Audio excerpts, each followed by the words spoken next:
Mais bonsoir. Vous m'entendez? Ouais, super. Bon, j'espère que je ne vais pas vous en mettre... ah oui, il faut que j'aille dans le champ de... Ah mince, c'est là? C'est bien là, ok. Moi, je bouge, je suis méditerranéen, donc je vais essayer de rester dans le centre. Donc je vais essayer de ne pas vous en mettre trop plein la tête. Bon, en tout cas, je suis ravi d'être ici, sur ce territoire où au final je passe souvent, mais sans m'arrêter. Donc c'est un réel plaisir de m'arrêter ici. Alors, pour que vous sachiez à qui vous avez affaire, du coup je vais un peu me présenter rapidement, mais c'est très en lien avec le sujet, donc vous allez comprendre d'où vient ma passion et d'où vient donc mon activité. Là, j'ai grandi sur une petite ferme en polyculture élevage dans le sud-ouest, c'est pas trop fort là? Ça va? Okay. Dans une ferme en polyculture élevage dans le sud-ouest sur laquelle il y avait de l'écrevisse à pattes blanches. Alors, est-ce que ça parle à tout le monde, l'écrevisse à pattes blanches? Qui connaît l'écrevisse à pattes blanches? Levez bien la main. Ouais, il y a quand même pas grand monde. Il y a un peu plus de monde que sur d'autres interventions. Voilà, l'écrevisse à pattes blanches, en fait, c'est un super bioindicateur. Elle a besoin d'une eau de très grande qualité. Elle a besoin d'une eau inférieure à 21 degrés, oxygénée, avec un débit continu, pas de pollution, peu de matière organique. Voilà, une eau de très grande qualité. Et pour avoir une eau de telle qualité, il faut avoir en général des milieux qui vont bien retenir l'eau. C'est-à-dire des milieux qui vont être capables de stocker l'eau et de la restituer progressivement. Donc cette écrevisse, elle a disparu, il y a 100 ans environ, elle était présente sur quasiment tous les territoires en France, sauf très près des côtes, en montagne. Et elle a rapidement disparu. Alors il y a plusieurs raisons. Il y a l'écrevisse américaine, qui a une capacité qui est beaucoup plus agressive qu'elle, on va dire, et qui apporte surtout une maladie. Il y a l'assainissement, certaines pollutions et l'activité agricole, un certain type d'activité agricole qui font que de manière spatialisée dans l'espace, c'est l'agriculture qui a été le plus impactante pour l'écrevisse.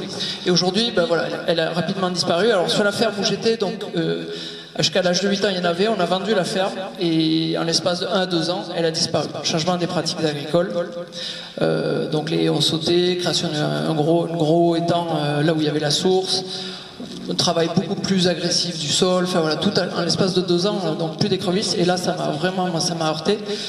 Mon père m'a expliqué, oui, si elle n'est plus là, c'est parce que c'est plus les mêmes pratiques que ce qu'il y avait sur la ferme, etc. Et à partir de ce moment-là, je me suis mis en quête partout à questionner les territoires, un peu comprendre pourquoi il y en avait, pourquoi il n'y en avait pas.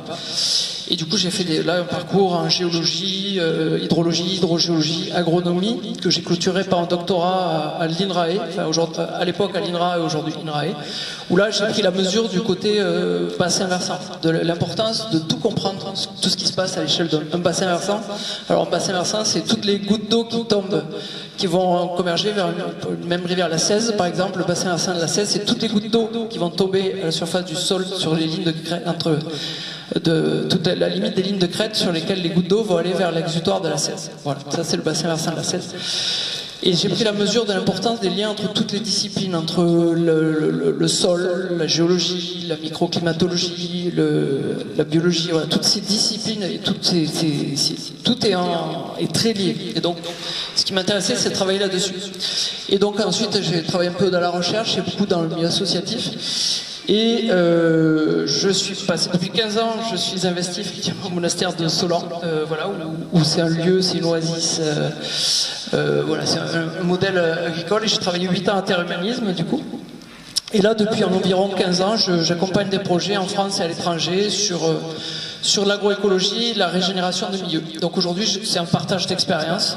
Donc je suis toujours en lien aussi avec la recherche. Et donc voilà, je vais essayer de faire ce partage d'expérience et des retours un peu théoriques et concrets sur des choses. Donc voilà, alors je vais juste ça c'est un peu en guise d'introduction. Voilà, on arrive à une équation qui est un petit peu difficile, en fait, pour 3 raisons. Donc, les changements climatiques, donc ces 3 points, je vais les développer. Une mauvaise gestion des milieux et une société de l'abondance. En fait, c'est que la combinaison de ces trois facteurs qui fait que ça devient un peu compliqué. Alors, une société d'abondance, alors j'aime bien d'habitude, je montre le livre, je me suis dit, tiens, je vais faire une photo plutôt. Ce livre qui est aujourd'hui très difficile à trouver, mais c'est quelqu'un qui a fait le tour de toutes les manières de récupérer l'eau sur les grands COS. Donc Larzac, Cosméjean, Cos Sauveterre, donc un peu plus loin d'ici. Et il met une phrase d'une dame qui mettait, dans par un certain moment de l'année, où elle mettait 1 heure par jour pour aller chercher 12 litres d'eau. Voilà. Aujourd'hui, c'est le volume à peu près qu'on tire chaque fois qu'on tire la chasse d'eau. Donc voilà, c'était juste pour ramener les choses qu'aujourd'hui, voilà, on est vraiment on n'a plus la mesure, on a l'eau, elle est présente au robinet, on fait plus attention. Alors c'est vrai que souvent je vais dans des oasis, des choses comme ça, et c'est le même problème. Même dans les zones où il n'y a pas d'eau, à partir du moment où l'eau arrive du robinet, on a l'impression que de l'eau, on peut y aller, elle arrive au robinet, donc pourquoi elle n'arrivera pas dans Méchant, elle n'arrivera pas ailleurs. Et du coup, c'est nos limites. Donc voilà, c'était pour avoir poser un peu cette notion-là, et juste pour aller vite, voilà, l'eau que l'on boit, ça représente 1 mètre cube d'eau par an à peu près. L'eau qui, si on était sur le strict nécessaire, il nous faudrait 3 mètres cubes par an pour faire notre toilette. C'est le strict nécessaire, hein, c'est pas ce que je recommande. Et l'eau directe, ce qui est réellement consommé en France, en moyenne, c'est 50, celle au robinet. Pour cela, pardon, je sors du champ. Je suis désolé, faut pas hésiter de me dire.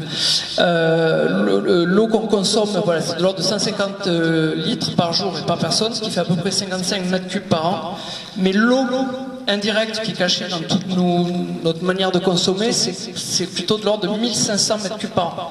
C'est-à-dire quand on consomme un aliment qui vient de Bolivie ou de je sais pas d'où, on va influencer le cycle de l'eau de ce pays-là. Alors sans parler de l'empreinte de carbone du déplacement.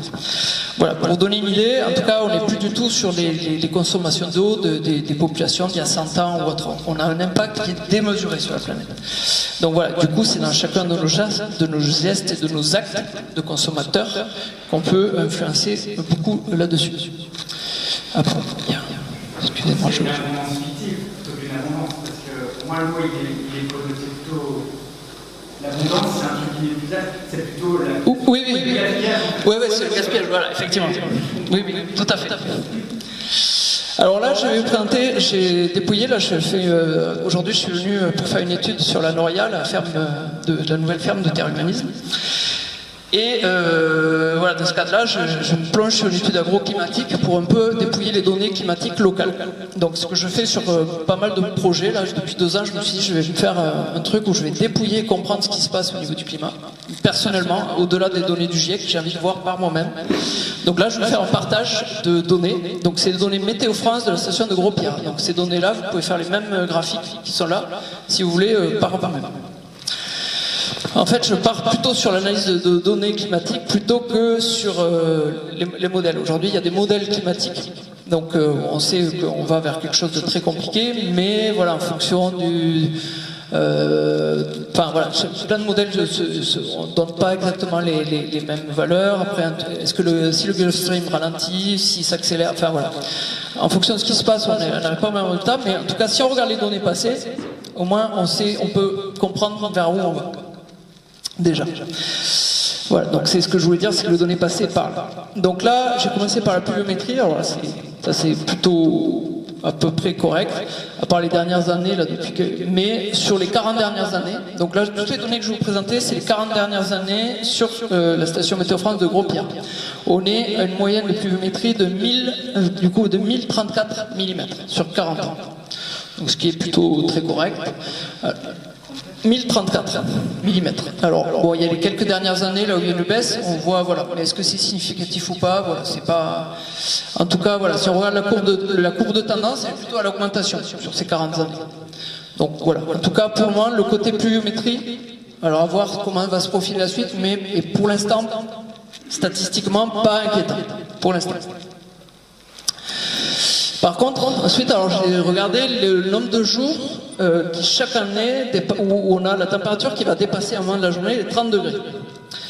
Alors, vous pouvez voir, dans les années... Alors, il y a des stations où c'est bien pire, hein, d'autres lieux de PACA ou d'Occitanie où c'est bien pire. Vous voyez, dans les années 80, il y avait quasiment... On était toujours systématiquement inférieur à 60 jours par an où on montait à 30 degrés. Aujourd'hui, regardez, c'est quasiment l'inverse. On est quasiment systématiquement, depuis 2011, tous les jours sont au-dessus. Enfin, il y a au moins, il y a plus de 60 jours par an, pardon, à plus de 30 degrés. Voire on monte, vous voyez, à 80. Vous voyez, ça c'est 2003. Vous voyez, on commence bientôt 2003, ça va devenir la norme. 2003, on était à 94, quelque chose comme ça, à plus de 30 degrés. Et là, on arrive pile poil à 100. 2022, il y a eu plus de 100 jours exactement à plus de 30 degrés. Donc si on regarde la moyenne lycée, c'est-à-dire on regarde la moyenne pour bien intégrer la croissance, bon ben voilà, il n'y a pas photo.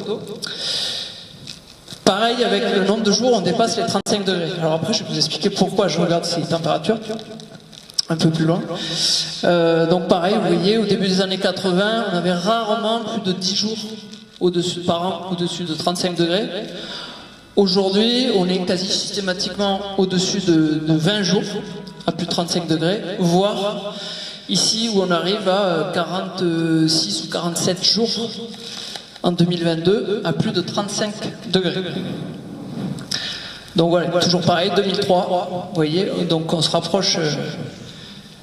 Donc pareil, l'augmentation de moyenne lycée, on a la même situation, on voit la pente. Et pour finir, alors je regarde ça sur les températures parce que en fait les températures vont avoir un effet sur la végétation. Ces températures vont avoir un effet sur la transpiration et vous allez voir la suite. Du coup, ce que je regarde, c'est température maximale parce qu'il y a des effets de seuil que je vais expliquer juste après. Et là, donc ça c'est la courbe qui présente, c'est la plus inquiétante. Là j'ai regardé sur les mois de juin, juillet et août, sur les 40 dernières années, la moyenne des maximales sur ces 3 mois. Et si on regarde la moyenne de ces maximales, on est autour de 4 degrés de plus qu'il y a 40 ans. C'est-à-dire qu'une journée moyenne, il y a 40 ans, mettons, on avait autour de 28 degrés, de la pointe maximale, on montait 28. Aujourd'hui, c'est à 32 degrés qu'on monte. Sauf que tous les jours, ça va avoir une incidence sur les végétaux, sur l'évaporation, sur la transpiration des plantes, etc. Et donc voilà, c'est ça qui est assez... et du coup, c'est ça, moi, mon meilleur modèle, il est là, en fait. Il est de voir la courbe que l'on a et vers où on va aller. Et donc tout ça pour vous dire que ça va avoir en fait, ce qui va être plus à craindre sur le territoire dans un premier temps, au regard des données, c'est pas forcément la baisse de la pluviométrie ou la pluviométrie en tant que telle, ça va être vraiment le contrôle de la sécheresse atmosphérique, c'est-à-dire une augmentation de la température et également sur certaines périodes une baisse de l'humidité. Et quand on fait le mix des deux, augmentation de la température, baisse de l'humidité, alors il y a un facteur qui s'appelle... Je ne vais pas vous embrouiller la tête avec ça, mais le déficit de pression de vapeur d'eau de l'air, en gros, c'est la sécheresse de l'air. Et ça, plus cette sécheresse devient importante, plus la végétation est... Parce que c'est ça qui va contrôler la transpiration, cette sécheresse de l'atmosphère. Et plus cette sécheresse va devenir importante, la végétation va essayer de suivre, va transpirer, mais si elle n'a pas assez d'eau dans le sol, à un moment, elle cavite. Il y a des bulles d'air qui passent dans les végétaux. Et du coup, soit il y a une branche qui meurt, soit c'est tout l'arbre. Voilà, si c'est la vigne, c'est un rameau qui meurt, ou le cep en entier. Et ça, c'est des phénomènes qui ont commencé à bien apparaître dans les milieux forestiers et qui touchent certaines parcelles de vignes, qui s'est produit l'an dernier fin août sur des parcelles de vignes, ainsi qu'au mois de juin 2019. C'est comme un coup de sèche-cheveux en fait, c'est pareil. Et là, il n'y a rien qui résiste. Donc ça, c'est quand on dépasse les seuils. En gros, si l'air est sec, quand on dépasse les 37-40 degrés, selon les végétaux, durablement pendant 3 jours, et s'il n'y a pas beaucoup d'humidité dans le sol, on arrive à ces craquages. Et c'est là qu'on voit des fois des pans de versants dans l'Hérault. Oui, j'habite dans l'Hérault, j'ai oublié de le préciser, on est très touché, il y a des zones où des versants entiers de végétation sont morts. Voilà, je vais passer maintenant dans le vif du sujet. Donc ça c'était un peu l'introduction. Voilà, sur la gestion des milieux, qu'est-ce qu'on peut faire en gros pour mieux gérer les milieux. Alors voilà, je reviens sur l'écrevisse parce que voilà, elle est indicatrice. En fait, ce qui se passe dans une rivière, ça va intégrer tout ce qui se passe sur le bassin versant. En gros, à la fois quantitativement et qualitativement. C'est comme notre sang. Quand on veut voir votre état de santé, on fait une prise de sang. Une rivière, c'est pareil. On regarde la biodiversité et les bioindicateurs d'une rivière pour comprendre ce qui se passe à l'échelle du bassin versant. Et l'écrevisse fait partie des meilleurs bioindicateurs donc pour caractériser ça. Donc c'est pour ça que j'en reparle. Alors, je vous ai dit tout à l'heure, il y a ici la pluviométrie, allez, on va parler de, on va arrondir, de 1000 mètres cubes, 1000 millimètres par an sur le territoire. D'après vous, combien ça représente de mètres cubes d'eau sur 1 hectare? C'est-à-dire sur 100 mètres par 100 mètres. Chaque année, en moyenne, il tombe 1000 millimètres. Qui est capable de répondre à cette rapidement? 10 000 mètres cubes, voilà. C'est-à-dire chaque année, en moyenne, sur votre territoire, 100 mètres par 100 mètres, c'est pas beaucoup, 100 mètres par 100 mètres. Il tombe 10 000 mètres cubes, c'est-à-dire c'est 10 fois, enfin même à peu près presque 10 fois le volume de cette pièce. Donc vous voyez, chaque année, il y a ça qui tombe. Sauf que le problème, qu'est-ce qu'on fait de ces 10 000 mètres cubes? Soit on gère mal, si on laisse comme le sol là, du style les schistes, il n'y a plus rien dessus, il pleut, il y a tout qui s'en va. Ou alors on fait tout pour mettre en œuvre pour que cette eau reste, s'infiltre et régénère les milieux. Donc voilà, en gros, je vous disais 1034 mm, ça fait 10 340 mètres cubes. Voilà, la piscine, soit je cite pour les Héroltais, la piscine olympique de Montpellier, c'est 2500 mètres cubes. C'est un truc énorme, voilà, ça fait 4 fois le volume de la piscine olympique de Montpellier. Donc il tombe sur chaque hectare. Vous voyez, les années les plus faibles, on est à 550 mm, les plus faibles années de pluviométrie là, sur les 40 dernières années. Ça représente malgré tout 5000 m3. Voilà. Donc voilà, cette eau, qu'est-ce qu'on en fait? Donc soit on a la situation de gauche, elle tombe, elle file, soit on transforme le milieu en éponge. En tout cas, la philosophie, c'est toujours de se dire que lorsqu'une goutte d'eau tombe, il faut qu'elle mette le plus de temps possible pour sortir du versant où elle tombe, de la parcelle où elle tombe, du versant où elle tombe, du bassin versant où elle tombe. Voilà, elle doit mettre un maximum de temps pour revenir à la mer. À part dans certaines situations agricoles, des fois comme de la vigne, quand on va faire des grands vins, parce que si on la bloque trop, au contraire, on va pénaliser la qualité du vin. Mais sinon, dans la plupart des systèmes naturels et agricoles, voilà, une goutte d'eau doit mettre le plus de temps pour aller à la mer. Là, vous imaginez la situation de gauche, donc c'est dans le sud du Maroc. C'est une zone, du coup, donc j'y reviendrai plus tard, c'est le cas d'un projet avec terre humanisme et migration et développement. Ces parcelles-là, c'était couvert de sol et de végétation il y a 100 ans. En fait, la végétation a été coupée. Il y a eu des coupes de bois pour se chauffer, pour faire du feu, enfin diverses utilisations. Et ensuite, c'est les troupeaux qui ont été mis, et puis du surpâturage, ce qui fait que tout le sol est parti, enfin toute la végétation est partie, et tout le sol est parti. Et du coup, il n'y a plus rien. Donc vous imaginez une goutte d'eau qui tombe là, voilà, elle ne pénètre pas du tout. Elle ne fait que passer. Les habitants de ce territoire voient juste l'eau passer. Et là, il faut imaginer, alors soit je fais le parallèle avec ce qui s'est passé sur les Gouales. Les Gouales, vous devez connaître l'histoire, où les Gouales a été fortement déboisées à une époque, très très déboisées, et sursaturées ensuite. Enfin, le déboisement pour les verreries, pour l'industrie, pour la soie, pour plein de choses. Et ensuite, les moutons ont été mis. Il y avait 100 000 moutons sur les Gouales et le Mont Lozère, il y a 150 ans à peu près, je crois, dans les chiffres. Donc les Gouales est en train de devenir un caillou. D'ailleurs, je vous invite à regarder, si vous ne l'avez pas vu, le documentaire Les Gouales, la forêt retrouvée, qui explique toute l'histoire de les Gouales. Et là, ils ont reboisé, ils ont renversé le processus des choses. Voilà, c'est Fabre et Flau, un forestier et un naturaliste, donc qui sont mis à cette œuvre-là, qui ont renversé le cours des choses. En tout cas, voilà, si rien n'avait été fait, les Gouales aujourd'hui, ça serait un caillou, ça serait un rocher nu, sans sol, sans végétation. Et à côté, voilà, c'est une photo prise sur les Gouales, voilà, d'une zone humide.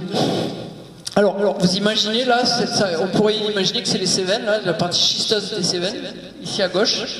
Donc vous imaginez faire pleuvoir là-dessus, l'eau elle tombe comme si c'était là. Mais imaginez, vous posez une grosse éponge là-dessus. Si vous faites pleuvoir là-dessus, l'eau elle va rapidement, elle va s'écouler lentement. Et au contact de la roche, il y a toujours plein de micro-fractures, de micro-fissures, elle va arriver à pénétrer. Voilà, pour vous donner un peu déjà des pistes. Donc voilà, alors dans le milieu naturel, comment fonctionne le milieu naturel? Donc voilà, là je vais essayer de vous donner un peu des bases pour que vous compreniez les choses sur comment on peut agir sur les choses. Donc quand il pleut, le milieu naturel, donc, on a ici donc la roche, le sol, la végétation. On a dans le milieu naturel un équilibre, ce qui est dans la majorité des cas plus notre situation ici, parce que l'historique de coupe des végétaux et de perte de sol, on a partout un historique, c'est-à-dire il y a plein de zones où il y a 150 ans, c'était déboisé ici, pour diverses raisons, et il y avait plein de zones où il y avait plus de sol.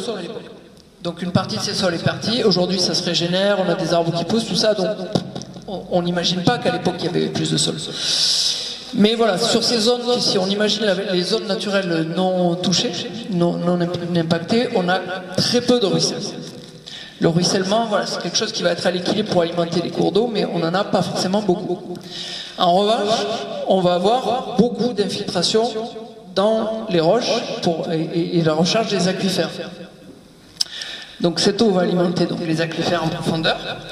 Et c'est ça qui va permettre notamment un soutien de l'étiage des cours d'eau, c'est-à-dire du débit des cours d'eau l'été. Plus on arrivera à infiltrer et à retenir l'eau et la faire pénétrer dans le sol, plus on arrivera à tamponner progressivement l'eau sur le long terme.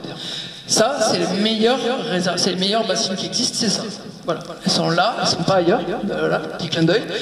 Mais c'est d'arriver à retrouver, à régénérer les lieux, refaire infiltrer l'eau pour qu'on recharge les nappes.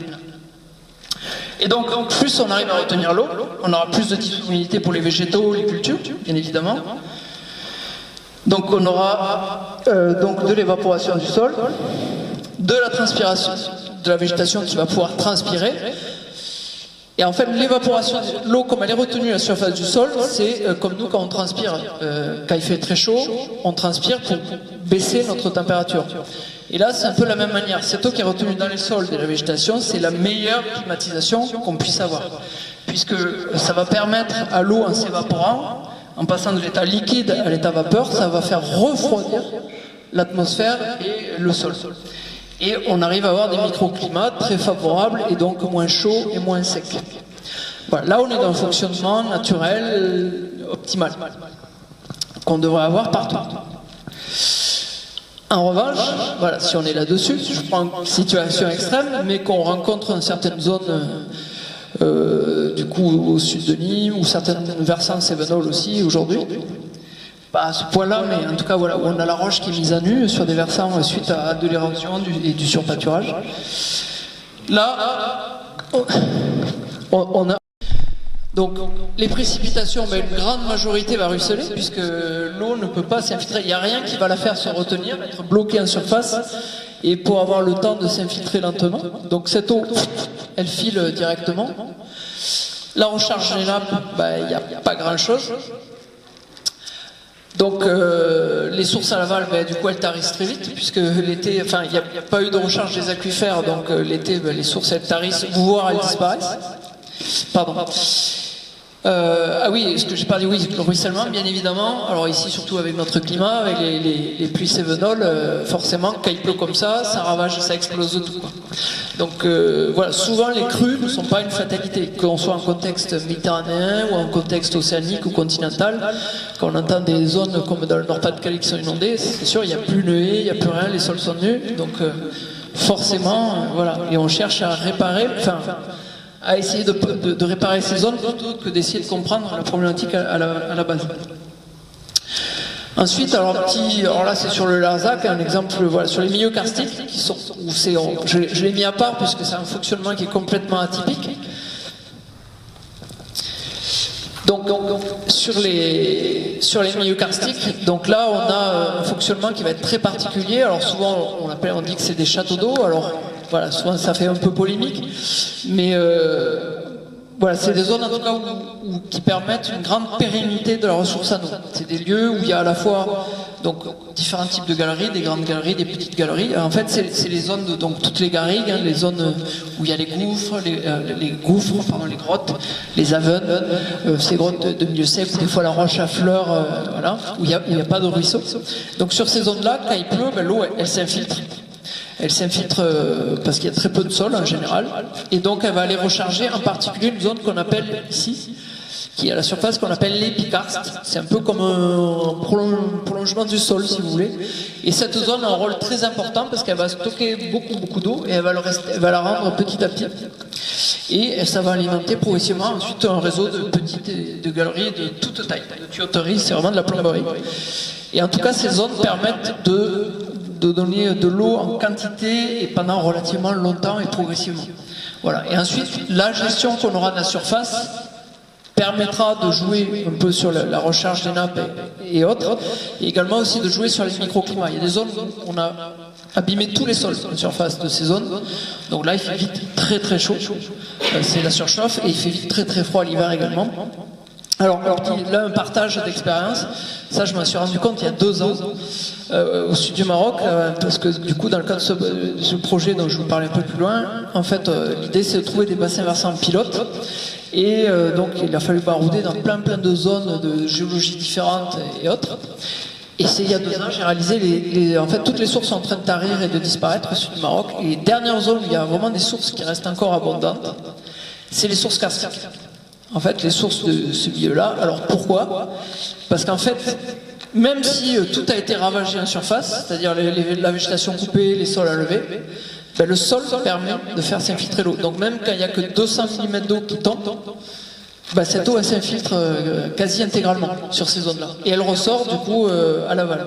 Donc en gros, si vous voulez, la résilience et la survie de ces milieux tient juste uniquement à la géologie. Donc c'est-à-dire les conditions d'habitation des gens qui puissent rester ultra dépendantes de la géologie aujourd'hui. Parce que toutes les zones, vous imaginez, sur toutes les zones schisteuses là, des Cévennes, si vous enlevez toute la végétation et le sol, ben, il n'y a plus rien qui peut rentrer. Donc tous les gens qui habitent sur des zones comme ça, au revoir. Donc voilà. Alors comment on va procéder pour régénérer les milieux? Alors il y a deux approches pour les régénérer. On va prendre un premier axe qui est une approche, je dirais, agroécologique spatialisée, qui est la meilleure à suivre en fait. Et une deuxième qui va être un peu plus curative, qu'on appelle aujourd'hui l'hydrologie régénérative ou l'hydroagroécologie. Alors la première, sur une gestion agroécologique donc des milieux. Là, l'idéal, c'est de mettre en place une gestion des territoires et des milieux qui va être complètement liée, qui va être une gestion optimisée, mais spatialement. C'est-à-dire comment on va faire pour transformer les milieux en éponge. En fait, jusqu'à présent, on a fait beaucoup de choses pour drainer les milieux, les transformer, les assécher, les faire cracher, on va dire, en termes de production. Aujourd'hui, ben voilà, il va falloir concevoir pour faire exactement l'inverse.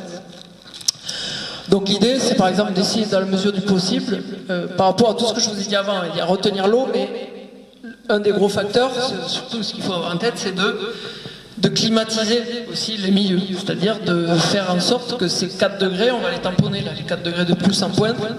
Mais aujourd'hui, il va falloir tout faire pour les tamponner, parce que ces 4 degrés là, en pointe, sur les zones qui sont complètement où il n'y a plus de végétation, où il n'y a plus rien, c'est amplifié, c'est accentué. Donc il faut faire tout l'inverse pour végétaliser, avoir du sol, pour que ces 4 degrés et ces problèmes d'humidité aussi atmosphérique temporaire soient tamponnés. Donc un levier important de ça, c'est d'avoir une mosaïque, revenir sur de bocages, une mosaïque agricole, où on a des parcelles qui vont entourer de parcelles forestières. Les parcelles forestières vont transpirer. Elles vont permettre de faire baisser la température locale, en fait. Et donc ça, c'est le meilleur des climatiseurs.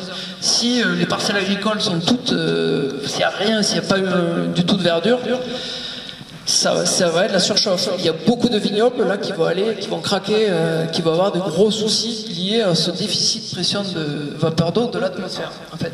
Parce qu'il y a des végétaux qui vont s'installer. En fait, si un sol est nu, imaginez-vous, on vous met en plein soleil toute la journée.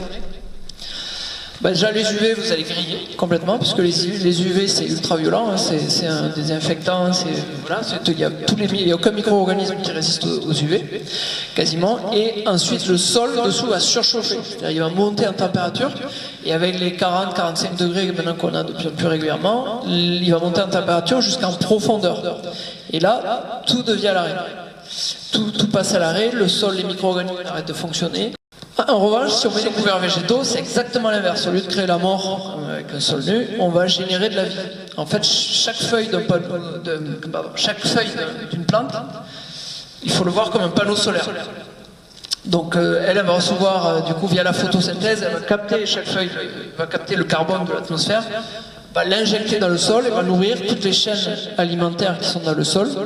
Et on va avoir donc une dynamique de vie qui va se faire. En plus, ces végétaux protègent le sol des rayons solaires directs et de la surchauffe. Bien évidemment, l'agroforesterie, en maximisant le rôle des arbres. Il n'y a pas photo, les zones où il y a des arbres, les zones où il n'y a pas d'arbres. Voilà, ça, l'expérience, vous pouvez la faire par vous-même. Vous passez une demi-journée, une journée comme aujourd'hui, l'après-midi, d'un champ même couvert de couverts végétaux. C'est ce que j'ai fait cet après-midi. Voilà, ce que je partageais justement. Le début de l'après-midi, j'étais sur une zone où il n'y a pas d'arbres, j'ai grillé. Et la deuxième partie après-midi, sur une zone où il y a des arbres, le comportement était complètement différent. Donc voilà, ces arbres vont avoir un rôle dans à la fois la rétention de l'eau, l'apport de matière organique, le rôle sur les microclimats, la biodiversité, évidemment, le rôle, l'arbre est multifonctionnel. Le compostage, bien évidemment, donc de tout ce qui peut être recyclé, réintégré et géré de manière à faire des éléments stables qui vont permettre de recréer rapidement un sol humifère structuré qui va permettre de retenir l'eau. La chasse à la matière organique, aujourd'hui, voir des fois de la matière organique dans des sacs qui partent à la déchetterie, qui partent dans les poubelles lambda ou jetées dans la nature comme ça fait très mal au cœur. Tout déchet doit être récupéré. En fait, théoriquement, il n'y a rien qui doit être brûlé. Et le moindre déchet, même si vous avez un petit jardin, tout doit être récupéré, remis, coupé, réintégré dans les cycles. En fait, mieux vaut que brûler, de donner à des micro-organismes, donc toute cette matière organique de haies, de végétaux coupés divers, pour le réintégrer et refaire des choses chez vous. En tout cas, moi par exemple, dès que je peux récupérer des feuilles, des trucs comme ça, même si j'ai un grand terrain, je ramène chez moi quand je vois des trucs jetés, je sais qu'ils vont partir. Voilà, c'est de ramener de la matière, et plus vous ramenez de la matière, plus vous faites de la vie, vous transformez votre milieu en éponge.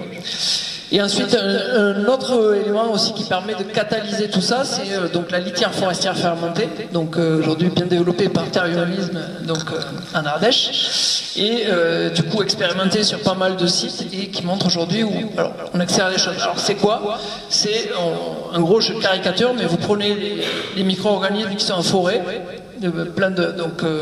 des champignons, des bactéries, des levures. Donc vous prenez ça à l'automne, au printemps, comme vous savez, les fils blancs dans le sol. Là.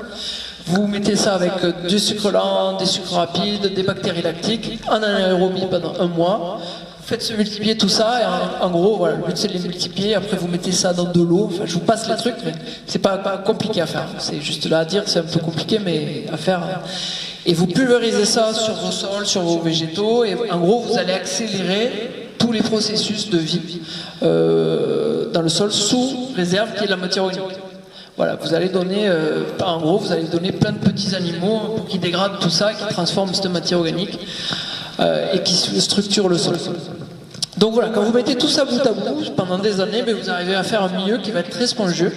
Et ça, c'est l'idéal parce que spatialement, vous transformez le milieu comme il était à la base, c'est-à-dire un milieu éponge. C'est-à-dire il pleut, l'eau elle est bloquée, c'est le processus que je vous ai indiqué avant. Donc ça, normalement, c'est le schéma, voilà, en tout cas, moi, lequel je pousse. C'est la priorité, c'est ça, avant de faire des aménagements ou d'autres trucs pour freiner l'eau, la faire s'infiltrer et autres, qu'on va voir ensuite. La priorité, c'est vraiment appliquer toutes ces méthodes-là spatialement. Voilà. Et bien sûr, en arrivant à nourrir des territoires et avoir des productions. Donc voilà, des exemples de parcelles, de milieux complètement couverts. Je vous ai mis un petit medley de photos. Voilà, ça ce sont des parcelles de vignes, là où initialement ces parcelles-là, elles étaient complètement... le sol était nu. Donc là, il y avait de l'érosion. Sur ce site, il y avait par exemple, il y avait des bassins de décantation pour récupérer l'érosion des parcelles. Et ensuite, ces bassins étaient vidés, la terre remise, et ainsi de suite. Voilà. Un système très durable. C'est vrai que c'est... Voilà. Tandis que là, il n'y a plus du tout d'érosion, tout est bloqué, l'eau s'infiltre, voilà, et pénètre bien dans le sol. Voilà. Donc là, vous imaginez, il n'y a quasiment pas de ruissellement sur ces zones-là. Donc voilà, ils nous livraient. Alors là, juste l'espacement entre les arbres, c'est pareil, hein, plus on rapproche de la végétation ou des rangs de vignes, plus il va y avoir de la concurrence, plus il va falloir de l'eau. Donc un des leviers, hein, par exemple sur la vigne, donc juste pour faire un petit clin d'œil au passage, sur la vigne, il y a énormément de leviers à rendre irréguliers. Énormément. Donc entre autres, c'est par exemple quand on plante une nouvelle vigne, au lieu de trop les serrer, c'est d'espacer plus. Et là par exemple, voilà, c'est ce qui se fait dans le sud du Maroc ou autre, voilà, pour les oliviers, on va espacer les arbres entre autres, puisque après ils vont être en concurrence sur les approches.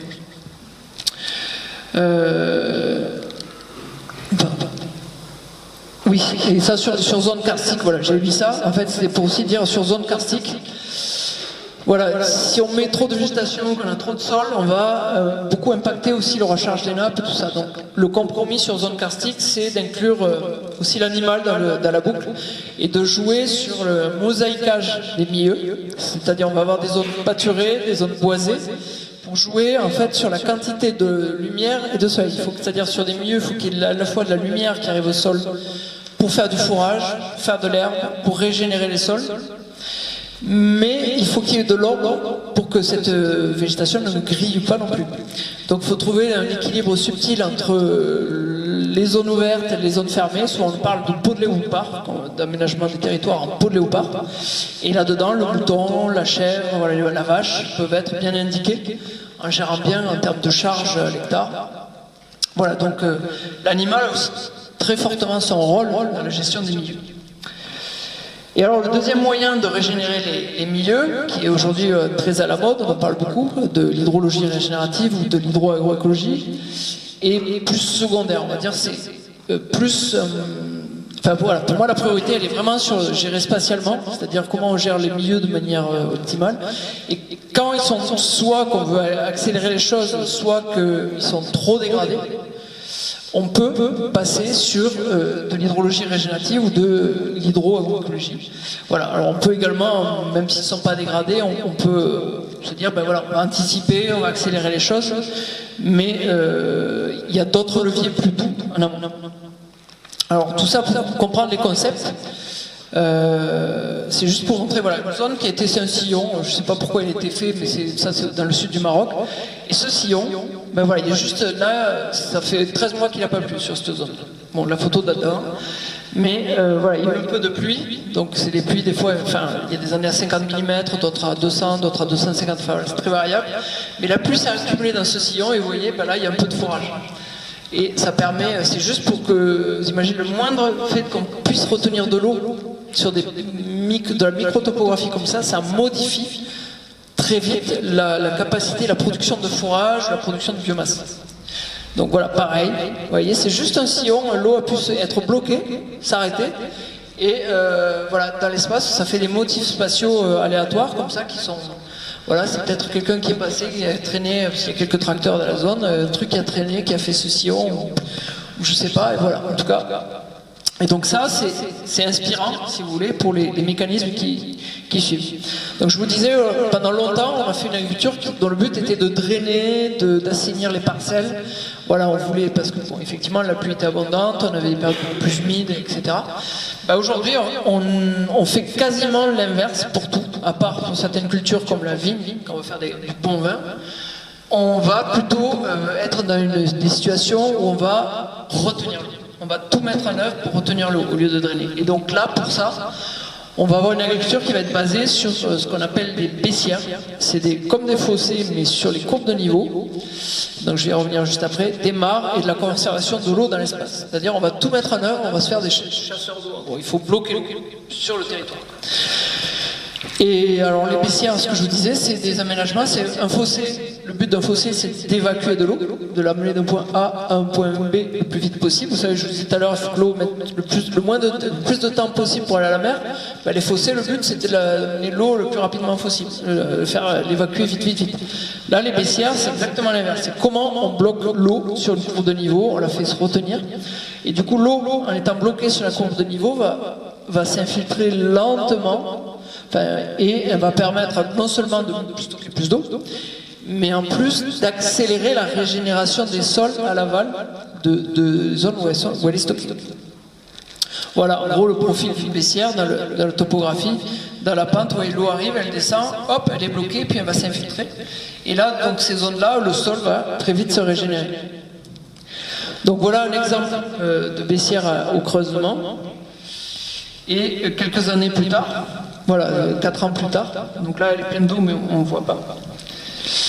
Voilà ce que ça peut être en période de pleine eau, et cette eau, donc là c'était pendant la pluie, quand il s'arrête de pleuvoir, l'eau reste, et en fonction du type de sol, elle va rester plus ou moins longtemps. Alors bien sûr on évalue, on ne fait pas des baissières de la même manière sur un sol argileux, un sol sableux, un sol pentu, exposé au nord, au sud. Voilà, ça demande une certaine ingénierie, un certain savoir-faire, en fait pour les adapter au contexte, vraiment, pour pas faire n'importe quoi en fait. Et du coup, voilà, là par exemple, là c'est une zone qui est un peu argileuse, la baissière elle va rester, il y aura de l'eau pendant 10 jours, et cette eau va suinter, va hydrater l'aval pendant des jours. Voilà, là pareil. Donc notre exemple, voilà, c'est les baissières à nous, des petites baissières, après je vais aller sur des plus grosses. Là pareil, une toute petite baissière, de l'eau est déviée, arrive dans cette prairie, et va, donc on voit pas parce qu'en fait du coup après la végétation pousse à fond les ballons, va hydrater toute la prairie. Là c'est des dizaines de mètres cubes qui arrivent dans cette prairie via les écoulements qui sont dans cette baissière, qui sont bloqués et qui ensuite sont redistribués vers l'aval.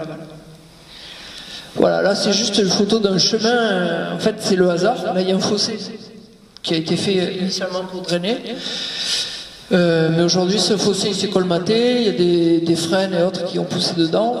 L'exposition là, l'ouest est là, donc le soleil se couche par là, ce qui fait que la combinaison de l'exposition plutôt favorable une partie de l'année où il y a de l'ombre, plus l'eau qui est bloquée là-dedans, on a un truc ultra optimum. Là, on a quelque chose qui va être explosif au niveau de la végétation, parce que l'eau stagne, elle est bloquée, elle reste fraîche parce que voilà, c'est à l'ombre une bonne partie de l'année. Enfin, elle reste fraîche, le mieux reste frais, et du coup là, ça produit de la biomasse, enfin voilà, ça fonctionne, c'est mieux qui est maximisé. Si on imaginait l'inverse, quelque chose qui draine exposition plein sud ou plein est, on n'aurait pas du tout le même chose.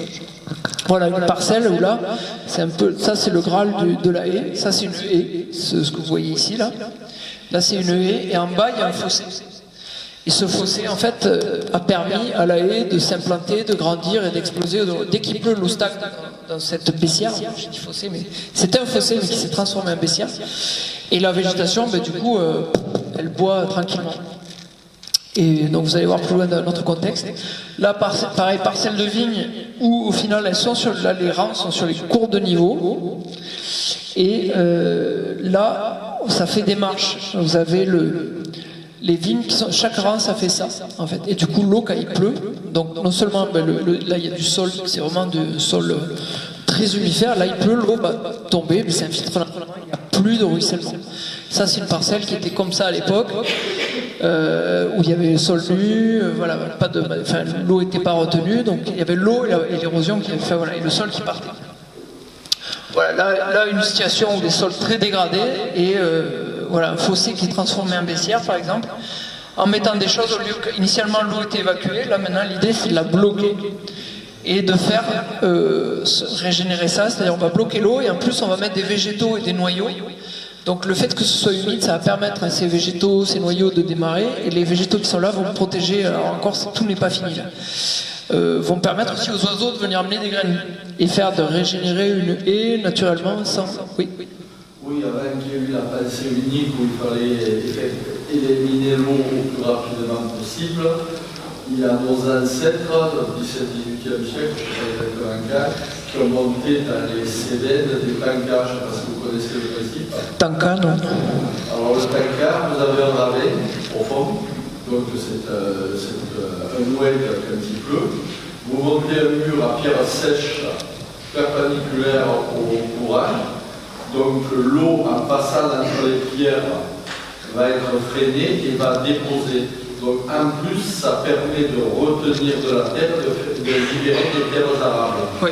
Et sur cet endroit, on en a un qui est magnifique, qui fait 10 mètres de haut et qui fait une vingtaine de mètres à la cime. Et sur Porte, il y a encore un tanka, ça c'est encore autre chose. Il y a un aqueduc qui part du pied d'un tanka et quand il fait sec, souvent il y a encore de l'eau qui sort du pied de ce tanka. Ils ont taillé les pierres, c'est des pierres pas au degré, qui font 50-60 cm de long sur 2 cm de large et 1 cm de profondeur, qui sont mis bout à bout pour les amener, pour amener l'eau dans un bassin. Le travail oui, il y en a, de nos ancêtres, c'est... Il y en a plein, oui, effectivement, dans les Cévennes, il y en a plein. Dans les fonds de vallée, le petit ruisseau, j'en ai vu plein, ouais. C'est effectivement. Mais aujourd'hui, on refait, on appelle pas ça des tankas, des seuils, on appelle ça des seuils hydrologiques. Mais voilà, c'est un peu le principe. Alors là, c'est sur des micro-écoulements, là, c'est vraiment dans des parcelles agricoles où on les drainait aujourd'hui, on va retenir l'eau et on va profiter de cette eau qui est retenue pour en faire partir des haies, en faire pousser de la végétation grâce à cette eau qui est retenue, c'est-à-dire sans irrigation. Donc voilà, là c'est un exemple sur, il y a 5 ans, là, voilà, une demi-lune, c'est-à-dire une zone où l'eau arrive d'ici, voilà, qui est retenue, voilà, et juste la rétention de l'eau voilà, dans cette zone qui arrive, ça c'était l'état initial. Vous voyez, en 5 ans, on est passé de ça à ça, juste en retenant l'eau et en faisant une zone où on la bloque. Voilà, c'est juste un prototype, voilà, pour montrer, c'est juste... parlant. Et là, on va dans notre contexte dont je vous parlais tout à l'heure, et je vais finir après sur ces photos-là. Sur un projet dans le massif du Sirois avec terre humanisme et migration et développement, où là, du coup, voilà, il n'y a plus de végétation, plus de sol. L'idée, c'est la première étape, c'est on arrête, on met tout en défense, on arrête le surpâturage sur des zones pilotes pour repartir après sur une rotation du pâturage, comme faisaient les anciens. Et ils savaient très bien faire que quand ils étaient passés d'une vallée qui avait un surpâturage, ils savaient qu'il fallait attendre par exemple 4 ans avant de repasser pour pouvoir, voilà, pour pas que ça abîme pas leur milieu. Donc on arrête le pâturage et ensuite on fait de multiples aménagements où l'idée, voilà, ça va être de bloquer l'eau et les sédiments. Donc sur les courbes de niveau, donc c'est des baissières et des cordons pierreux. Alors là, on a tout adapté. Ça a été vraiment de mettre les cordons pierreux, c'est-à-dire des pierres dans des baissières pour bloquer et des baissières aussi. Donc voilà, pour retenir au maximum l'eau. Là, voilà, ça a été leur mise en place. Alors là, voilà, c'est quelques années après, donc là, ça paraît pas foufou, mais pour eux, là, c'est dingue. C'est complètement dingue. Là, il y avait zéro végétation. Si vous voyez le truc avant, voilà. Donc, c'est en train de se mettre en place. En fait, c'est sûr que ça peut paraître très maigre pour ici la végétation qu'il y a, mais là, quand eux voient ça, ils sont comme des dingues parce qu'il y a beaucoup de fourrage. Voilà. Là, voici un exemple pareil dans une baissière, une zone où, donc ça c'est un amandier, il a été planté en 2019, la photo a été prise en 2023, il y a 4 ans, il n'a pas vu d'eau d'irrigation. Voilà, c'est un amandier qui a poussé juste avec du pluvial, sur des zones où il pleut certaines années à 50 mm. Et là il était déjà plus grand que moi en 2023. Et alors la stratégie, parce que voilà, cet amandier a poussé, mais voilà, c'est qu'on a mis plein de noyaux. L'idée, on est parti de dire, voilà, on va mettre 1000 noyaux, et ceux qui vont pousser, ça va être dans ces conditions-là, il va avoir un capital patrimoine génétique d'enfer, ça va être des guerriers, et il y en a qui sont arrivés à pousser. Donc ceux-là, c'est d'enfer. En tout cas, voilà. Vous voyez, sud du Maroc, on peut encore faire pousser des arbres sans eau dans un contexte extrême. Donc ici, on a encore de la marge. Voilà, en tout cas, on peut garder espoir. On a des leviers. Mais il faut partir aujourd'hui sur des choses pour assurer le développement des arbres. Aujourd'hui, en tout cas sur les projets, mais là, je me rapproche plus de cette philosophie-là, où je me suis nourri de toutes ces expériences, les essais qu'on a fait, etc., plutôt que sur la manière dont on plantait les arbres il y a 10 ans, c'est-à-dire on plante un arbre grand comme ça, hop, on paille un peu à la base, on arrose une fois ou deux dans l'été, ça passe, ça marche plus. Donc aujourd'hui, il faut revoir les stratégies, on pourra en discuter après si vous voulez. Donc voilà le milieu, le milieu aujourd'hui, c'est le plus vieux bassin versant qu'on a aménagé. Voilà un des derniers bassins versants. Celui depuis qu'on l'a aménagé, donc là c'est énorme. Donc c'est les paysans, les éleveurs là, qui construisent, qui creusent tous les aménagements. Là celui-là, depuis ça doit faire 14 mois, il n'y a pas eu d'eau. Donc on n'a pas pu voir les bénéfices du projet parce que voilà, il faut quand même un minimum d'eau. Donc c'est ultra exceptionnel, même dans le sud du Maroc, ce qui arrive, voilà, c'était jamais arrivé. C'est ce qui arrive dans les PO, mais en plus difficile. Donc voilà une autre vue de ce projet. Et donc là, vraiment l'idée, c'est que toute l'eau soit retenue, va recharger. Il y a sur cette zone qui est basaltique, enfin volcanique, et qui arrive ensuite sur une zone karstique où l'eau s'infiltre plus à l'aval. L'idée, c'est vraiment de retenir, faire château d'eau en amont. Et voilà une photo où on voit la 2019 et 2023, le même endroit quasiment. Donc zéro irrigation, sud du Maroc. Vous avez l'avant, l'après. Voilà, c'est très parlant. Alors là, on s'amuse à faire des suivis. Maintenant, on fait des suivis, des transects où sur 100 mètres, on va regarder sur chaque centimètre la végétation qu'il y a, on évalue la biomasse. Et en gros, là, on est à peu près à 340, même, enfin pas cet endroit-là du bassin versant, mais un autre endroit là où on a mis là, ça serait un peu plus, mais on est à 340 fois plus de fourrage, si vous voulez. Et là ils font pâturer les animaux. Là, ça pâture en temps normal, c'est comme ça. Donc là, vous imaginez quand ils voient dans le paysage une tache de 200 hectares à peu près, toute verdoyante comme ça, ils sont comme des fous. Donc là, c'est pas évident. Mais en tout cas, voilà, on montre que c'est faisable et l'idée, voilà, c'est de faire ces zones pilotes. Donc voilà, en tout cas, le message à retenir, c'est qu'il faut hydrater les paysages et les retenir, les transformer en éponge, voilà, pour espérer revoir à nouveau de l'écrevisse à pattes blanches un peu partout sur le territoire. Voilà, je vous remercie. Merci beaucoup, Olivier.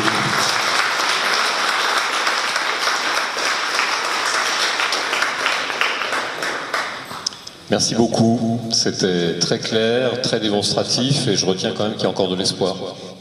Hein, et de manière plus simple peut-être que dans le sud du Maroc, à condition de changer effectivement un peu notre manière de voir et notre manière de faire. Ouais. Tout à fait. Je vais passer la parole à la salle pour des questions, des compléments. Oui, Anthony.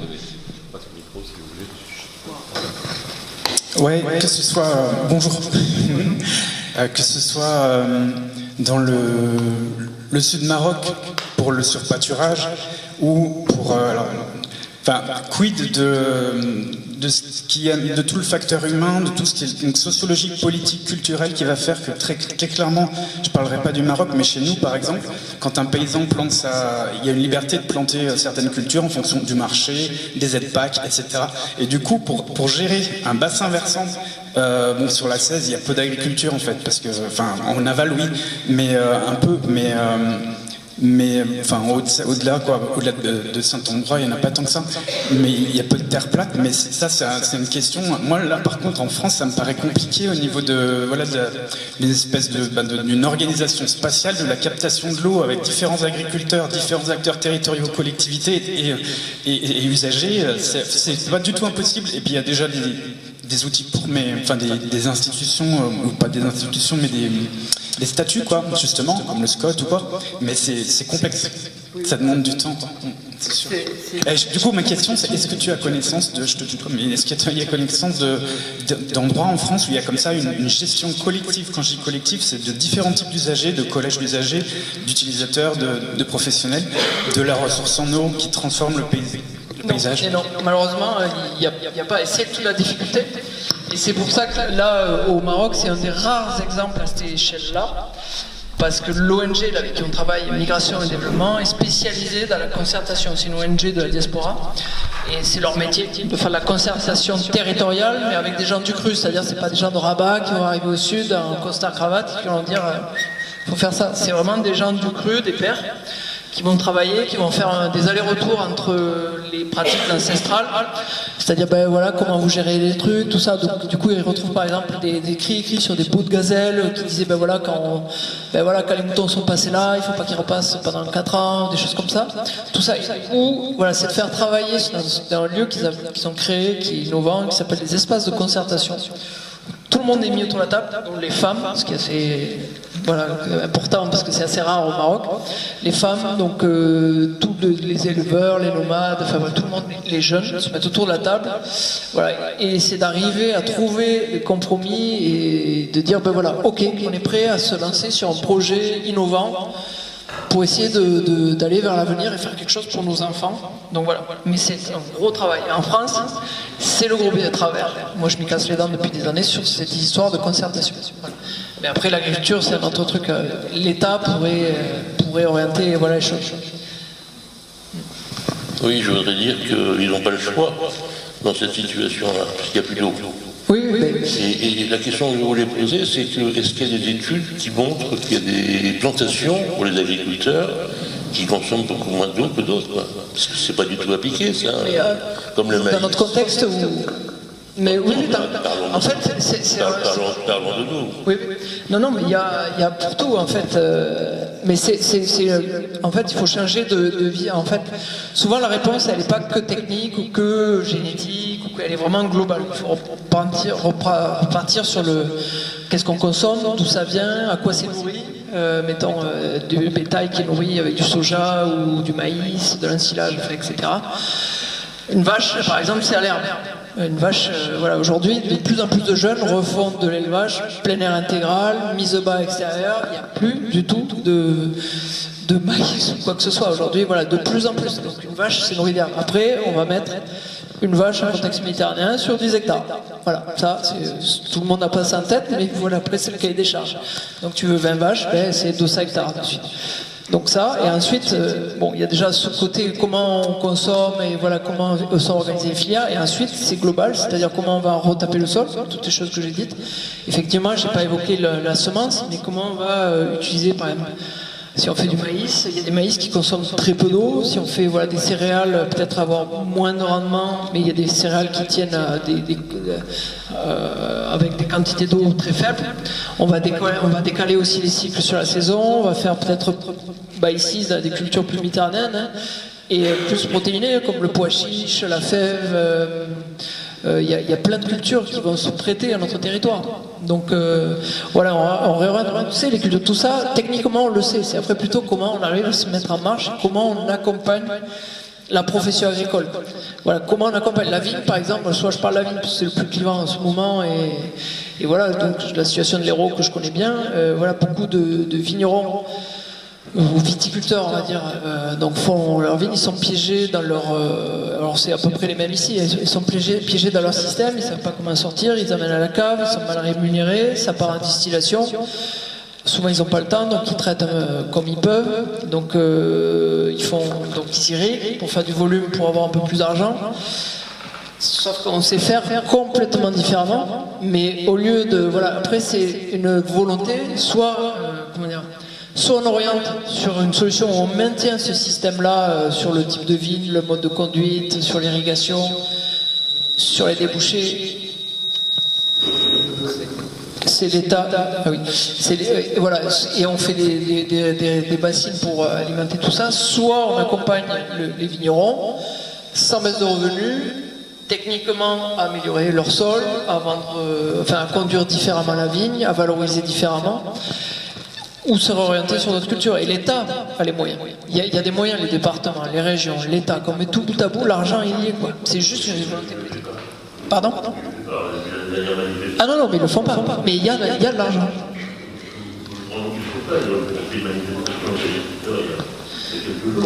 Oui.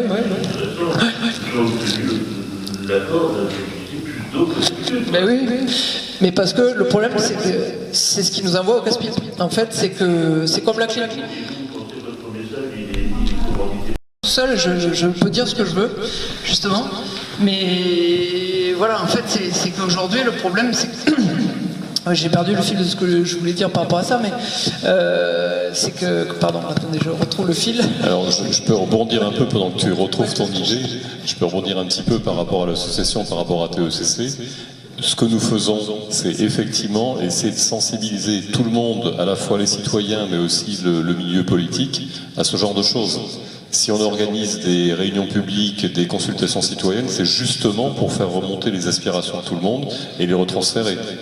Je pense qu'on est tous à notre niveau. Quand on va faire nos courses aussi et acheter, comme tu disais, des légumes qui viennent de l'autre bout de la planète, on est tous quelque part acteurs de tout ça. Hein. Alors, il ne faut pas dire il y a que les politiques qui sont responsables. Quelque part, on a tous notre responsabilité, on a tous une part de responsabilité, je pense. Mais c'est ma conviction. Les solutions techniques, en tout cas, on les a, on les connaît. Mais après, c'est comment, voilà. Et l'argent, il y est, en plus, l'argent, il y est vraiment. Mais voilà, il ne va pas... Ça, c'est extrêmement difficile d'enlever le pouvoir qu'on a sur l'eau. On a un pouvoir énorme. Tu le disais tout à l'heure, on peut consommer 150 litres d'eau par personne par jour. Ça passe, dans certains cas, à 800, 1000. Parce qu'il y a des abus, c'est du domaine du comportemental. Oui. Et ça viendra un jour où les gens commenceront à réagir lorsqu'ils auront plus d'eau au robinet. Il n'y a que ça. Mais tant qu'on ne sera pas là... Aujourd'hui, c'est le point de non-retour. Oui, tant qu'on n'en sera pas là, ça bouge. Et entre-temps, les gouvernements font l'inverse aussi. Quoi. On vient de le voir. Oui, parce que tout ce qui est mis en place, souvent les solutions, c'est les solutions. Souvent, je fais le parallèle avec la clim. Plus on a chaud, on va mettre la clim, on va mettre de plus en plus de clim, et c'est la solution, ce qu'on appelle la maladaptation, c'est la solution qui fait partie du problème. Et souvent, les solutions, les réponses de l'État ou de plein de politiques, d'élus, c'est la maladaptation. On va résoudre rapidement. Par exemple, en créant une bassine ou en faisant je sais pas quoi qui va consommer, rapidement répondre au truc, sauf qu'on accentue le problème de demain. En fait, c'est une fuite vers l'avant, en fait. Pardon ? Oui, on est des destructeurs. Et tant que, mais après, voilà, sur l'espoir, parce que c'est vrai qu'en allant dans les oasis, même les gens qui n'ont plus rien, tant que l'eau arrive à leur robinet, ils n'arrêtent pas. Votre intervention ? Déjà, merci pour l'intervention. Moi, j'aurais voulu savoir si dans le sud du Maroc, ils sont réticents à tout ça ou s'ils comprennent, s'ils vous suivent de suite, s'ils accrochent au projet. Très peu. Oui. Très peu sûr. C'est pour ça, au début de ces projets, aucun voulait. On a prospecté plein de sites. Il n'y avait plus de sol, il n'y avait plus rien. On est parti. Là, les photos que je vous ai montrées, là, les dernières, c'est celui-là, entre autres. Là, ils sont partis parce qu'au final, il n'y avait plus rien. Il n'y a quasiment plus de sol sur tout le bassin. Mais vraiment, on est sur du...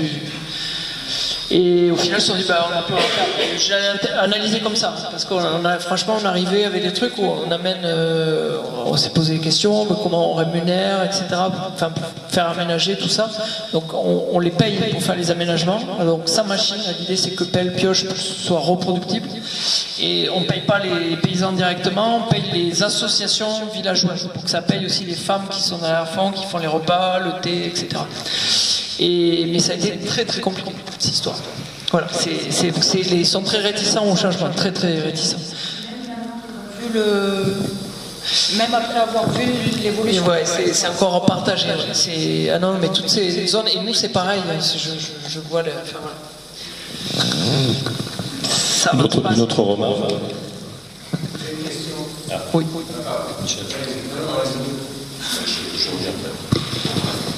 Il y a ici en Ardèche une tentative de ce genre de choses qui se fait sur 11 hectares. Ils ont un budget de 65 000 € sur 3 ans. Est-ce que c'est plausible et est-ce que ça va fonctionner? C'est donc de l'hydrologie régénérative pilote. Et donc c'est un projet qui est suivi à la fois par la région, enfin le département d'Ardèche et la région locale. Est-ce que c'est possible? Est-ce que le budget est correspondant? Oui, mais je pense qu'on peut faire ça. Moi je l'en fais sur ma commune, sur plusieurs centaines d'hectares, là on va le lancer bientôt. L'idée c'est de le faire à zéro. Alors, en fait, pour que ce soit réplicable, il faut que ce soit... voilà, en tout cas je parle là-dessus. Sur dire, on va tout mettre en œuvre, d'impliquer la population, voir comment on peut faire... voilà, et c'est ça le plus dur. Voilà. Et après, le faire chez quelqu'un, ça va avoir un coût. Enfin voilà, il faut que ça se réduise au coût juste de la pelle mécanique, à la limite, mais qu'on va trouver chez quelqu'un du village. Voilà. Et ensuite, que tout puisse se faire, que tout le monde se sente investi sur le projet. En fait. Voilà, plutôt que... Parce que, voilà, avec des sous, aujourd'hui, oui, si on met des... Alors, c'est bien, hein, c'est chouette, c'est déjà bien. Et là, pareil, on a besoin d'argent pour faire tout ça. Mais si on veut que ça se réplique à des échelles très larges, à ces budgets-là, pas grand monde pourra le faire. Voilà, donc il faut que ce soit, il faut qu'il y ait les deux, des choses qui soient financées par l'agence de l'eau, tout ça, c'est les gros projets, et des choses qu'on essaie de faire à moindre coût pour que les gens puissent le faire ou chez eux avec des très petits budgets, ou à l'échelle de leur commune avec des très petits budgets. Parce que le passé ici parle de 25 millions, 35 millions. C'est un peu, ça fait quand même 6 millions. Oui. Il y a 3 000 hectares qui Mais après, voilà, c'est moi la vigilance que je mets, c'est attention de ne pas ménager partout, parce que là c'est un peu le travers qui risque en ce moment, c'est qu'on met ça à toutes les sauces.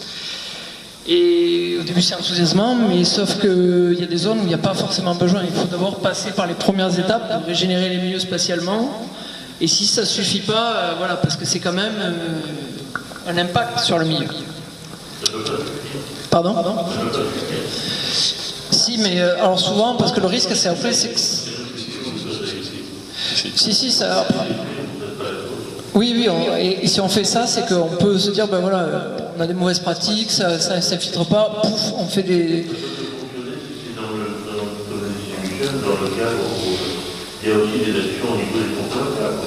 Même nous-mêmes, le robinet de matin, on pose des normes sur le robinet. Nous sommes tous responsables de tout ça, quelque part, chacun à notre niveau. Je vais passer la parole à quelqu'un d'autre qui veut parler depuis quelque temps. Alors, en parlant de réticence, pour ces projets comme au Maroc, nous on habite avec Marie dans un endroit où il y a énormément d'eau, aux alentours du château de Porte. Et l'eau, c'est un peu une petite guerre en fait, surtout dans la vallée de la Cèze, entre les producteurs en amont et les producteurs en aval, puisque nous en amont de la Cèze, on n'a pas trop le droit d'irriguer. On nous interdit un petit peu pour que l'eau puisse arriver au moins jusqu'à la plaine de Saint-Jean-de-la-Rejole et tout ça, pour que les céréales puissent être irriguées. Je me vois mal de dire aux producteurs plus bas dans la Cèze qu'on va bloquer l'eau, enfin retenir pour qu'elle puisse s'infiltrer tout doucement dans les sols et arriver petit à petit jusqu'à chez eux. Et oui, justement, oui, parce que c'est les crêtes, on me l'a fait plein de fois sur les CNN sur retour. Et non, au contraire, c'est optimiser justement. L'argument, c'est pour qu'ils les années plus durablement sur la saison. Mais voilà, et c'est rigolo parce que les gens, ils ont du mal à comprendre ça en fait. C'est pas de la bloquer pour la garder, c'est la bloquer pour la rendre petit à petit. Et justement, au lieu qu'elle passe trop vite, c'est un des meilleurs moyens de bloquer l'eau. On la bloque, on la retient, mais on la restitue lentement pour qu'il y en ait toute l'année sur les cours d'eau et les sources. Donc, oui, il faut voilà, exactement. Il faut que la culture de l'époque plus que du robinet, de l'irrigation. D'autres questions ? Oui. Bonjour et merci. Moi, j'avais plusieurs sortes de questions. Est-ce que tout ce savoir, toutes ces techniques-là sont enseignées dans les écoles d'agriculture basique ou dans les écoles d'agronomie, etc. Comment c'est développé, comment c'est valorisé, comment c'est mis en pratique? Voilà. Alors très peu. C'est tout nouveau, toutes ces techniques. Alors l'agroécologie, ça commence à arriver dans les écoles d'agro, dans les écoles d'agriculture. Tout ce qui est plus hydrologie régénérative, voilà, comment on régénère, là, ça reste assez nouveau, enfin, que ce soit formalisé, on va dire. C'est assez ancien, mais c'est formalisé, on va dire, actuellement. Et c'est tout nouveau. Alors là, juste pour dire, ben voilà, à Solan, par exemple, au monastère de Solan, il y a Supagro qui vient, déjà. Et là, on va avoir une spé qui est créée là-dessus, AgroParisTech, qui va venir aussi à Solan l'année prochaine. Voilà. Pour vous dire, voilà. Donc les étudiants commencent à être touchés, sensibilisés, puis bon, voilà, après il y a souvent des universités d'un peu partout qui viennent aussi ici, puisque c'est un exemple, voilà. Il y a un modèle voilà, juste à côté de très bonne gestion. Voilà, je ne l'ai pas dit dans l'exposé, mais la plupart des choses pertinentes que vous avez vues, ça se passe à Solan. Ils ont fait une éponge de 60 hectares. Je vais juste répondre. Moi, j'ai un diplôme d'agro, enfin d'agri plutôt. Enfin, c'est la guerre agri-agro, une guerre qui n'a aucun sens. Mais en tout cas, de 15 ans, il y a 15 ans, je l'ai eu ce diplôme, l'ISARA à Lyon. Et en fait, nous, je pense qu'on commençait à voir ce qu'on appelle maintenant les TCS, enfin à l'époque ils appelaient ça comme ça, je crois que ça n'a pas changé, technique culturelle simplifiée, donc de non-retournement du sol et semis sous couvert, tout ça, donc ça a parfois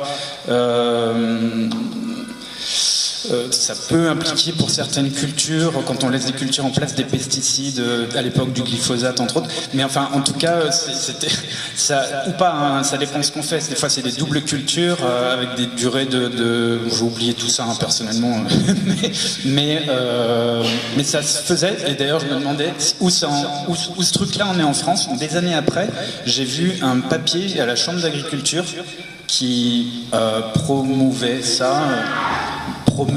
Sur les terres. Ben aujourd'hui, on parle beaucoup d'agriculture de conservation. Ouais. Et justement, voilà, il y a plusieurs écoles. Parce que l'agriculture de conservation, enfin voilà, moi quand j'en parle, c'est l'agriculture biologique de conservation. Parce que l'agriculture de conservation, on la voit se multiplier. D'ailleurs, vous avez peut-être remarqué, il y a de plus en plus de parcelles de vignes aujourd'hui qui sont oranges. Vous n'avez pas vu des périodes de l'année, ils sont oranges. Voilà, c'est parce que du coup, maintenant, beaucoup de viticulteurs disent ben non, je travaille moins le sol. Je travaille plus le sol, mais après, glyphosate à fond. Voilà, là, c'est l'agriculture de conservation. Et l'agriculture biologique de conservation, c'est bon, on essaie de peu travailler le sol, mais pas désherber non plus. Et voilà, il y en a là, les photos que je vous ai montrées, c'est l'agriculture biologique de conservation. Voilà, pas celle qui va être un peu le cheval de Troie du glyphosate aujourd'hui, parce que beaucoup se déculpabilisent en disant, voilà, parce que, voilà, par exemple, des chercheurs, des personnalités évoquent le fait que comment dire, mieux vaut mettre un coup de glyphosate qu'un coup de travail du sol. Moi, en tout cas, par empirisme, même si je viens de la recherche, hein, donc par empirisme, je vois qu'il n'y a pas photo. Pour moi, il vaut mieux un travail léger du sol superficiel qu'un coup de glyphosate. C'est sans hésiter.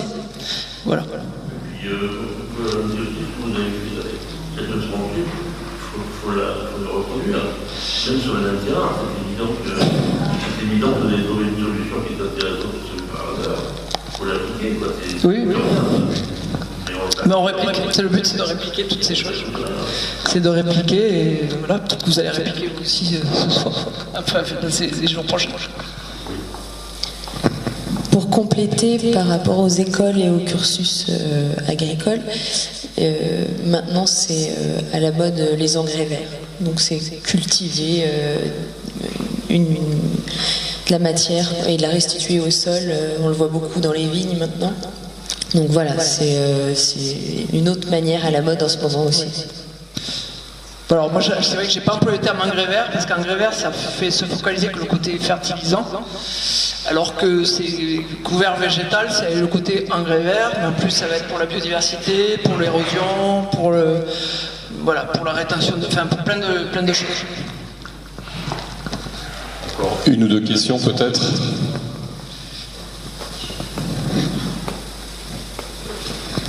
Ouais, c'est une question de technique quand on a... Alors, il n'y aura peut-être pas de généralité.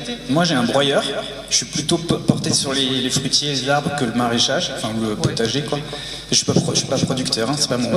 J'ai pas de travail, d'ailleurs. Mais en tout cas, quand je taille des branches, je les passe au broyeur et j'en m'en sers pour paillage, enfin un broyat autour de jeunes arbres que je plante ou que je sème. Et du coup... c'est difficile à estimer, mais la balance entre le carbone qui est rejeté par le broyeur thermique et le carbone qui est capté par la vie du sol avec du broyat. Pour moi, la balance va plutôt tout confondu. Mon broyeur, il est là, je mets de l'USP dedans, enfin de l'huile d'essence, et du coup, ça me porte vers la vie, quoi. Alors, je vais faire une réponse de politique.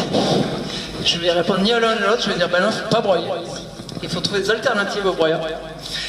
Par exemple, en coupant plus grossièrement, en faisant aujourd'hui des puits de carbone au pied des arbres ou en mettant les branches un peu coupées dans des baissillages.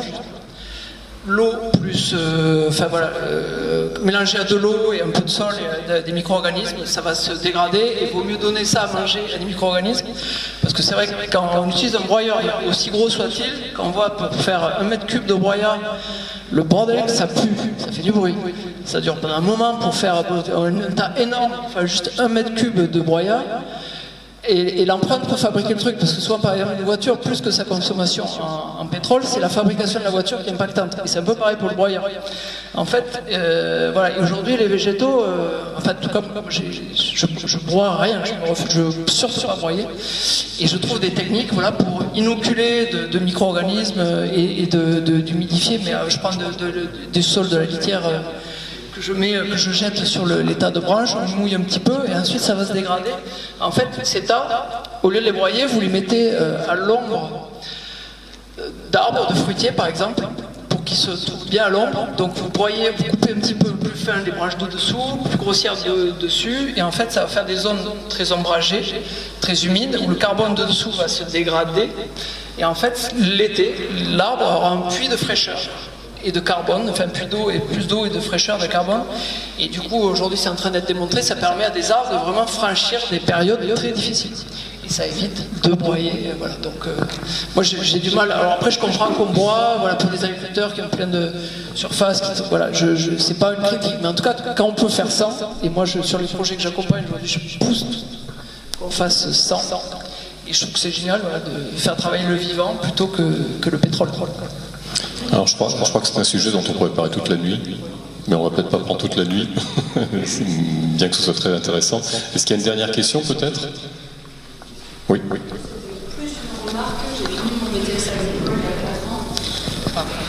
Et justement, j'étais en Haute-Loire, donc les exploitations, j'étais en apprentissage, donc on va dire des camarades qui étaient déjà installés.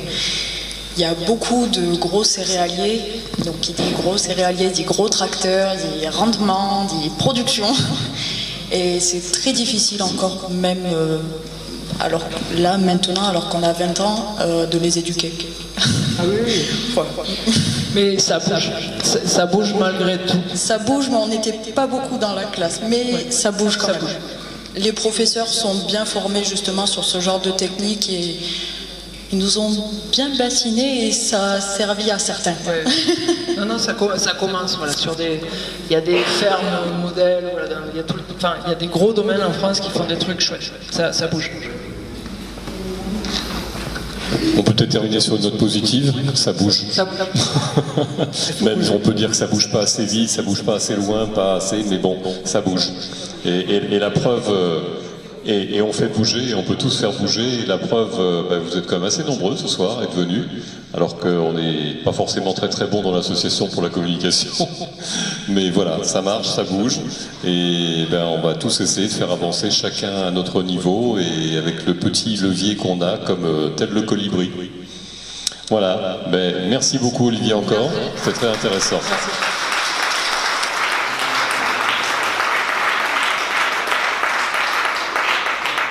Et je précise que comme tout était filmé, a priori, il devrait y avoir un replay possible sur le site de l'association.